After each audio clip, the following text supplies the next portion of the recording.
Assalamualaikum warahmatullahi wabarakatuh. Waalaikumsalam warahmatullahi wabarakatuh. Selamat pagi. Pagi. Oke, sebelumnya kakak perkenalkan diri dulu ya.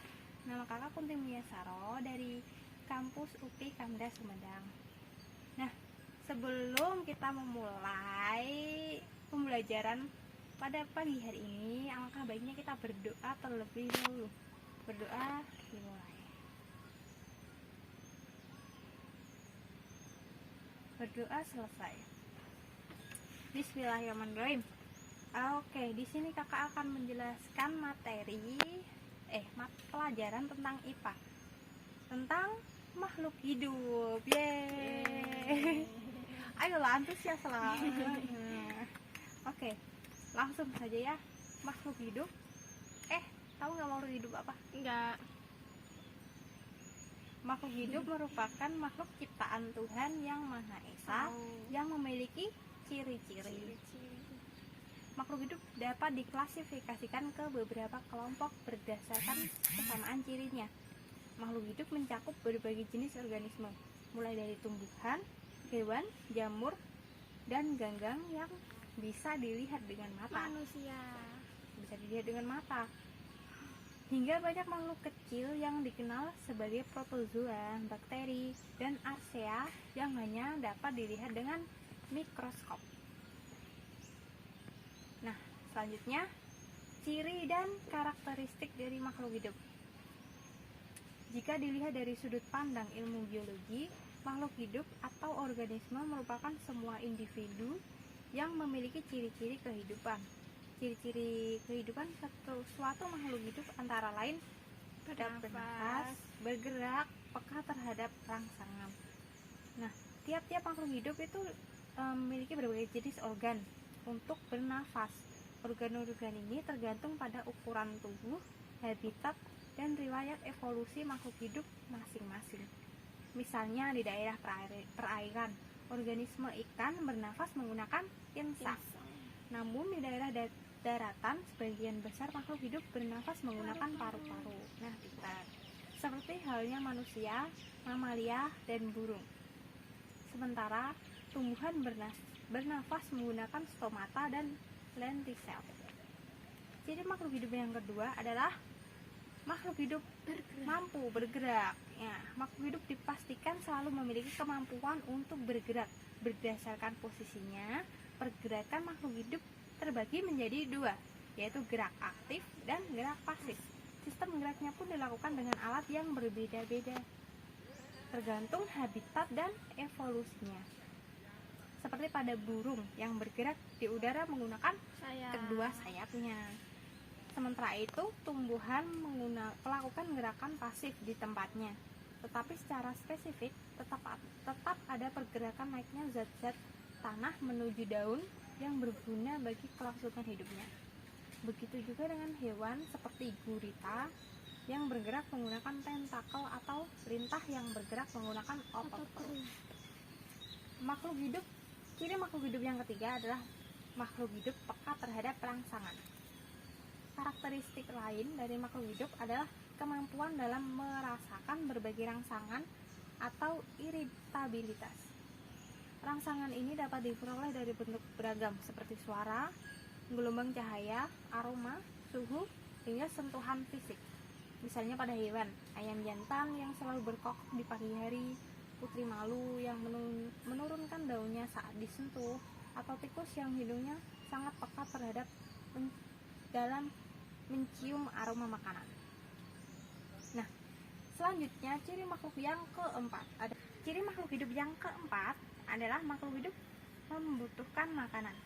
Nah, untuk mempertahankan hidupnya, hampir semua makhluk hidup selalu memerlukan asupan energi dan juga nutrisi dalam tubuhnya. Asupan energi dan nutrisi ini biasanya diperoleh dari makanan yang dikonsumsi sehari-hari. Misalnya, pada tumbuhan yang memerlukan air dan juga unsur hara untuk dijadikan sebagai bahan proses fotosintesis. Nah, sementara pada hewan berdasarkan jenis makanannya dibagi menjadi 3. Ada karnivora, herbivora, dan omnivora. Karnivora ialah istilah bagi hewan pemakan Cacing. Herbivora untuk pemakan tumbuhan, dan omnivora pemakan segalanya, daging dan tumbuhan. Nah, ciri makhluk hidup yang kelima ada makhluk hidup tumbuh dan berkembang. Jika dilihat secara fisik, makhluk hidup akan terus bertumbuh besar seiring berjalannya waktu. Pertumbuhan ukuran ini terjadi karena bertambahnya volume jaringan dan sel tubuh. Manusia dan hewan diketahui memiliki kerangka tulang yang terus mengalami pertumbuhan. Nah, proses pertumbuhan tulang di masa awal adalah proses penulangan primer, di mana tulang yang terbentuk adalah tulang rawan atau kartilago. Nah, inilah yang menyebabkan tulang tersebut terasa lunak. Nah, di bagian tengah tulang ada banyak sekali osteosit atau sel tulang yang bakal tumbuh menjadi tulang sejati. Melalui proses inilah makhluk hidup disebut melakukan pertumbuhannya. Namun definisi perkembangan pada tumbuhan cukup berbeda. Berkembang dalam hal ini merupakan bertambahnya kemampuan struktur dan fungsi alat-alat tubuh. Misalnya, kecambah akan berkembang menjadi daun, bunga, dan juga akar sejati seiring berjalannya waktu. Ciri makhluk hidup yang ke-6 ada makhluk hidup bereproduksi. Bereproduksi, apa itu bereproduksi? Mari kita ulas. Apa itu reproduksi? Makhluk hidup melakukan proses reproduksi untuk meneruskan generasinya. Proses reproduksi ini dilakukan dengan berbagai cara, meliputi seksual ataupun aseksual.